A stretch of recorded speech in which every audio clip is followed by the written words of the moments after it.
karaa sirrii ta'een YouTube chaanaalii sirrii ta'e itti baratan kan subscribe sirrii ta'e itti argattan akkasuma YouTube chaanaalii maallaqa sirriitti isiniif kaffaluu danda'u afaan Oromootiin egaa isinii qabadhee dhufeen jira haala salphaa ta'een YouTube chaanaalii mataa keessanii banachuudhaan maallaqa irratti dalaguu dandeessu jechuudha. Akkuma asirratti argitan kanatti salphaatti YouTube chaanaalii mataa keessanii karaa seera qabeessa ta'een seera hunda kan guuttateen seera isa haaraadha isinii qabadhee dhufeen jira. Baay'ee salphaadha, daqiiqaa xiqqoo keessatti haala kamiin akka banachuu qabnu salphaatti isinitti agarsiisa. YouTube kana banachuudhaaf maaltu nu barbaachisa isa jedhurraa eegallee waliin ilaalla. Obboleeyyan egaan chaanaalii YouTube kanaaf haaraa taatan viidiyoo kana daawwata. Subscribe kun gurraachoftee jirti taanan subscribe ka jettu kana tuquun mallattoo beelii achitti isiniif baatu kanarra tuquun ol ka jedhurra kaa'uun barnoonni hundi akka isin dhaqqabuuf. Sanaan booda immoo laayikii sakandii xiqqoo qofa isinitti fudhata. Laayikii gochuudhaan yaada keessanis koomentii irra naa kaa'a. Barnoota garii argachuuf immoo maquma kiyya kanarra tuquun gara fuula duraa yoo deemtan gara chaanaalii kiyyaa isin seensisaa mata duree viidiyoo jedhu jala seenuudhaan salphaatti barnoota kanaan dura dabarsine argachuu dandeessu isiniin jechaa eegan haala kamii YouTube banannaa isa jedhutti dabarfannaa jechuudha. Appilikeeshinii aappii YouTube buufattanii ni qabdu. Taanaa YouTube dhuma kanarra seenuudhaan daqiiqaa xiqqoo keessatti bannee kan walii ilaallu ta'a. YouTube kanarra seenna. Aappii YouTube irra erga seennee booda eegan YouTube maallaqa kaffalu sirriitti banachuudhaaf erga aappii YouTube kanarra seennee booda gara gajjallaa kana profaayilii keessa yookiin immoo qubee iimeeliin keessan ittiin jalqabu ni argattu. Qubee maqaa keessanii jalqabu moggaa irratti harka mirgaa jalatti argattu. Sanarra yeroo tokko tuqanna. Yeroo tuqannu haala kanaan nu baasa. Yoo YouTube warri banattan haala kanaan baasa. Warri hin bananne immoo maqaadhuma keessanii fi iimeelii asitti argitu jechuudha. Kireet akkaawuntii waan jedhu jala isaatti argitu. Garuu iimeelii duraanii dhiifne iimeelii haaraa wajjiniin waliin bananna. Ka paaswordii isaa beeknu, ka iimeelii isaa beeknu, maqaa sirrii taheen YouTube waliin bannee ilaallaa jechuudha. Kun ka duraan banamee jira. Duraan banattanii dhiiftanii sun rakkinaa miti. Garuu jala isaa switch akkaawuntii waan jedhu argannaa jechuudha. Jala maqaa keessanii gara gajjallaatti jalqaba irratti switch akkaawuntii jedhee nuuf jira. Switch akkaawuntii kanarra tuqannee haaraa bannaa jechuudha. Iimeelii haaraa fireeshii kan tahe ka paaswordii isaa beeknu, ka iimeelii isaa beeknu. Maaliif erga subscribe guddifattanii booda isin jala baduun mala waan ta'eef waan beektanuu banuu qabdu. Kanaafuu switch akkaawuntii ka jedhu kanarra tuqannaa jechuudha. Switch akkaawuntii kanarra yeroo tuqxan iimeelii qabdan wantoota adda addaa isiniif fida, isiniif tarreessa. Sana dhiifnee ida'uu gubbaa jiru tuqanna nuti. Ida'uu gubbaa jiru kanarra yeroo tokko tuqachuun gara fuula duraa adeemna. Ida'uu kana tuqxanii yeroo gara fuula duraa adeemtan yoo bilbilli keessan ashaaraa yookaan paaswordii piinii faa qabaate san isin gaafata.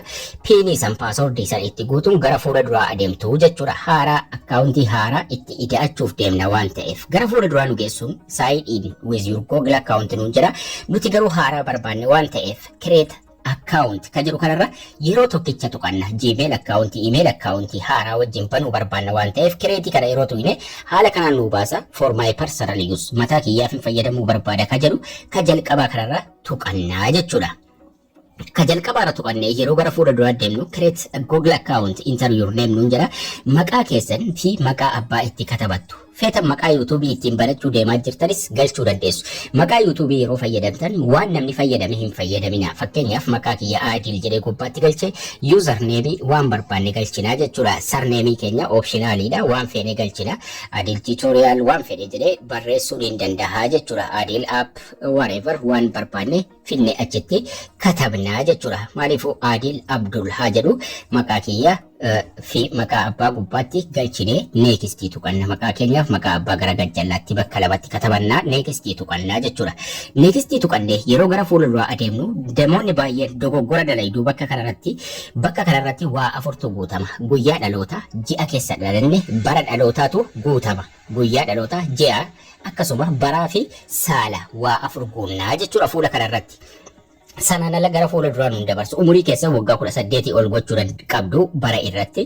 Sanaan booda da'i ka jedhu irratti guyyaa itti dhalannee 1 haga 30 manzi ka jedhu irra tuquun ji'a haga 12 nuuf kenna afaan Ingiliffaatiin. Sana keessa ka barbaanne filannaa jechuudha. Ji'a 12 kana keessa Jeenuwaarii haa filadhu ji'a tokkoffaa. Sanaan booda bara irratti bara 1990 meeqatti akka dhalattan, bara 2000 akka dhalattan, bara itti dhalattan sana itti guuttu. 1995, 96, 97, 98 jettanii osoo guuttanii bareeda. Kanaafuu bara 2000 bara 1990 wayii keessa osoo guuttanii bareedaadha. 99 jedheen bara 1999 jendarii irra tuqidha. Jendarii irra tuquudhaan female dhala, male dhiira tokkotti filattu jechuudha kan taatan. Erga haala kanaan guunnee kaane guyyaa dhalootaa itti guunne, ji'a keessa dhalanne itti guunne, bara dhalootaa guunne, saala keenya filanne sanaan booda next tuqnaa jechuudha. Next tuqnee fuula itti aanutti dabarfanna. Fuula kana irratti yeroo baay'ee iimeelii lama keessaa isin filachiisa. Yoo isin filachiise tokko itti guuttuu jechuudha. Tokkuma filattanii dabarfattu. Yoo isin filachiisuu dhiise garuu maqaa keessan walitti aansitanii osoo walirraa hin siqsin maqaa keessaniif maqaa abbaa itti barreessitu next gootu. Yeroo next gootan yoo isinitti bobeesse namni biraa fayyadameera jechuudha. Lakkoobsa fa'aa itti dabaltu next tuqxanii ilaaltu. Next tuqeen ilaala itti fayyadameera namni biraa naan jedha. Filannoo fa'aa isinii kenna. Lakkoobsa itti dabaltu jechuudha. Lakkoobsa itti dabalu next tuqna ammallee lakkoobsa hin daganne wayii itti daballa. Walitti aanee walirraa siquun qabu walitti aanee katabamuu qaba. Jala sanatti filannoo naa kenne filannoo sanii seemee lakkoobsa biraa itti ida'u ammallee yoo natti diimesse filannoo mannaa kenne keessaan tokko fayyadama. Kanaafuu san keessaa tokko fayyadamee next godhaa jechuudha. Walitti aansitanii lakkoobsaan maktanii erga fixxanii next tuqxanii booda create password isinin jira. Passwordin keessan qubee fayyadamuu qabdu, lakkoobsa fayyadamuu qabdu isinin jira. Mallattoolees wal makaa isinin jira. Dheerinni isaa 8 ol osoo ta'e bareeda. Erga haala kanaan guunnee passwordii keenya next tuqannaa jechuudha. Passwordicha dagachuu hin qabnu, iimeelii dagachuu hin qabnu. Iimeelii keenyaaf maqaa keenya irra deebi'een nu yaadachiisa. San ilaallanne next tuqannaa jechuudha. Kanaafuu fuula kanarratti next tuqnee dabarfanna iimeelii keessaniif maqaa review isinii godha waan ta'eef. Lakkoobsa bilbilaa yoo isin gaafate lakkoobsa bilbilaa itti guuttanii koodii isinii dhufaa irra dabarfattu. Yoo isin hin gaafadhes rakkina hin qabu gara privacy and terms waan jedhu isin geessa. Privacy and terms kun seera isaa simachuu qabdu waan ta'eef privacy and terms ka jedhu kana gara gajjallaatti gadi bu'uudhaan I agree. Eeyyeen simadha waan jedhu I agree waan jedhu tuqannaa jechuudha. Naaf ta'e I agree. Tuqnaa jechuudha. Privacy and terms seera jiraati. Seera jirtu watanii lafa kaawwatan. Kanaafuu I agree ka jedhu tuqannee gara fuula dura haga inni nu geessutti ni eeyna. Haga inni gara YouTube'itti nu deebisutti xumurree jirra amma. Maqaa YouTube'itiif waan addaatu nu hafa sana waliin guunnaa jechuudha amma. Iimeelii fireeshii godhanne waa hunda xumuranne haga inni xumuree waa hunda gara YouTube'itti nu deebisee iimeelii keenya haaraatti nu jijjiirutti ni eegna. YouTube'iin amma seera haaraa baasee hoom peejii duwwaa tahaa jechuudha. Kana jechuun viidiyoo haga nuti sarchii goonee daawwachuu eegallutti wanni takka dhufee hin ba'u. Sanas waliin ilaalla. Duwwaadha jechuudha aappii YouTube'ii kun yeroo irra seennu amma. Maaliif iimeelii haaraa ittiin daawwatamee hin beekne fidanne waan ta'eef. Sanaan booda jalqaba YouTube'ii kireet haa godhannu. Jala sana maqaa jalqaba qubee maqaa keenyaatiin piroofaayilii nuuf kaa'a.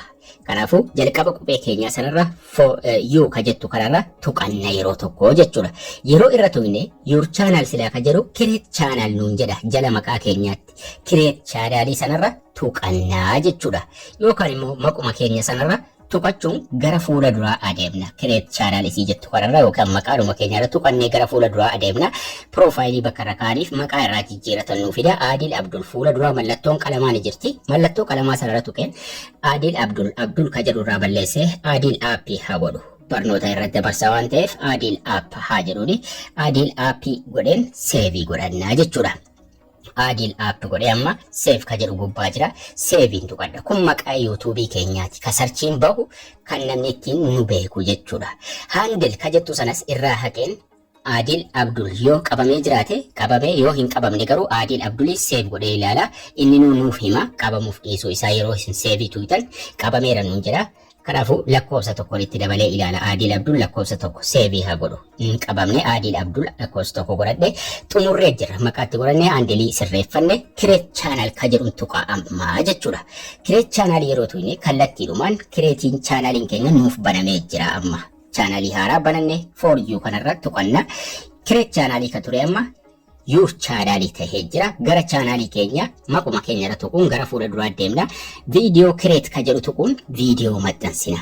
Garuu viidiyoon kun hoomii irra dhufuuf waan adda addaa irraa daawwachuuf maal gochuu qabdu dirqama. Bakka sarchi YouTube jedhu kanarra tuquudhaan namoota adda addaa namoota maqaa YouTube jalaa beektan sarchii gochuudhaan yookaan immoo waan daawwachuu barbaadan yeroo isin sarchii gootanii daawwachuu eegaltan namoota tokko lama daawwachuu eegaltan sanaan booda viidiyoon hoomii irratti wanni isin barbaadan sun dhufee bahuu eegalaa jechuudha. Amma yoo gara YouTube aappii keessaa baanee deebinee nu baasuu eegalaa jechuudha. Hoomiin kun duwwaatti nafu haala kanaan nu baasuu eegalaa jechuudha. Kanaafuu already bannee xumurree jirra. Viidiyoon isa akka nu dhufu sarchii gootanii waan adda addaa yeroo isin daawwattan hoomii dhufa. Profaayilii keenya irra tuqna maal tafe loogoo baanarii waan adda addaa hafa. Kanaafuu profaayilii keenya irra tuqnee maqaa keenya irra tuquun gara fuula duraa deemnee mallattoo qalamaa as jiru kanarra tokko yeroo tokkicha maaltu nu hafa profaayilii irra kaa'uun nu hafa baanarii irra kaa'uu tafa akkasuma description waa'ee YouTube keenya maal akka ta'e irratti barreessuus ni dandeenya dhiisuus ni dandeenya sanaan booda create channel ka jirutu kun viidiyoo maxxansuu eegallaa jechuudha baay'ee salphaadha haala kanaan banadhaa itti fayyadama barnoonni keenyas kana fakkaata laayikii sheerii gochuu hin dagatina hanga barnoota kutaa itti aanu walitti deebinutti turtii gaarii nagayaan tura.